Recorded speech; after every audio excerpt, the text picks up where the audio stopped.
Roxane, bonjour. Bonjour Philippe. Alors qu'est-ce que je peux faire pour toi aujourd'hui? Bah écoute, je viens d'emménager, j'ai une belle terrasse qui est vachement exposée au soleil, qui éblouit Ça vachement. éblouit, hein, oui. Et du coup, j'ai pas mal de vis-à-vis, j'ai aussi pas C'est mal le cas de de le bruit dire. aussi. Donc j'aimerais quelque chose d'assez sympathique, convivial, où je peux boire l'apéro avec mes copines quand elles viennent. Et puis pourquoi pas cultiver aussi un petit potager ou faire quelque chose comme ça. C'est très complet, je reviens vers toi bientôt. Voilà une terrasse comme il y en a tant dans l'immobilier neuf locatif. Un lieu trop minéral, désert et froid qui ne stimule pas du tout la convivialité. Pour effacer ces dalles gravillonnées sans âme, on a drapé tout ça d'un gazon synthétique, doux, épais et surtout de qualité. Pas de tapis brosse s'il vous plaît. Le but de ce gazon synthétique était de donner un peu plus de chaleur et de luminosité à cette terrasse, d'être dans la continuité de l'appartement et donner un petit peu de verdure qui se fond avec l'environnement extérieur. On a choisi un gazon plutôt dense, vert foncé pour se fondre avec un rendu naturel et donner un aspect très confortable à la terrasse. L'installation a été facile, on a déroulé, coupé le gazon et ajusté à la terrasse. On a choisi les plantes préférées des Français, des bambous et des oliviers boules sur tige. La base des bacs sera colorée par des vivaces. On a voulu faire une ambiance très conviviale, donc avec un coin salon de jardin, un coin potager. Et la problématique était qu'on avait un vis-à-vis assez conséquent. Donc on a installé des bambous qui vont servir à briser la vue et qui vont être assez vivants et qui vont aussi laisser passer la lumière.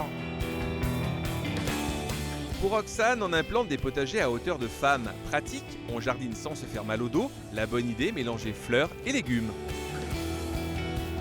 Ce sont des potagers qui sont en douglas. Donc le douglas est une variété de pin qui est naturellement imputrescible, c'est-à-dire que ces potagers n'ont pas été traités.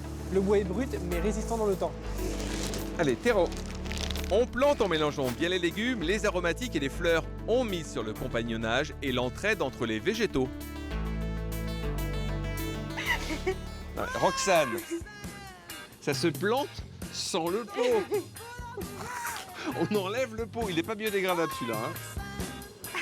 Voilà, on tasse bien et surtout, on enfonce bien la mode. Donc maintenant, on va mettre des petites fleurs. Les bacs sont particuliers, ils sont ultra légers, car sur la terrasse, la légèreté est la mine numéro 1 du jardinier. Les bacs que nous avons mis, ce sont des bacs en fibre de terre et résine projetée. L'avantage de ces bacs, c'est que le rapport taille-résistance-litre est très intéressant car ce sont des bacs qui sont très légers pour leur taille et qui sont résistants dans le temps. C'est des bacs qu'on va pouvoir garder 8 à 10 ans. Pour miser sur le côté convivial, on positionne un canapé tout-terrain. Le bois est traité et le coussinage résiste aux intempéries. C'est un salon en bois exotique labellisé FSC, donc c'est des forêts qui sont replantées. C'est un salon qui est modulable. On peut le mettre en angle, on peut le mettre droit, on peut le mettre en méridienne.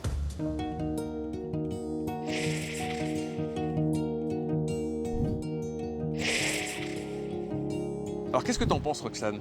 C'est parfait, c'est exactement ce que j'attendais. Le petit salon pour quand je reçois mes amis pour boire l'apéro, le gazon. Tu peux marcher pieds nus, ça c'est pas mal C'est top. aussi. C'est parfait. Et puis tu vois, les La plantes lumière. laissent passer la lumière tout en te masquant des vues indiscrètes. Et on a à garder les meilleures vues pour quand même que la lumière rentre chez toi. Mais regarde la nuit, c'est pas mal non plus. La nuit, on joue entre ombre et lumière. J'ai implanté quelques oiseaux en verre soufflé et des guirlandes en LED qui se rechargent par de mini panneaux solaires.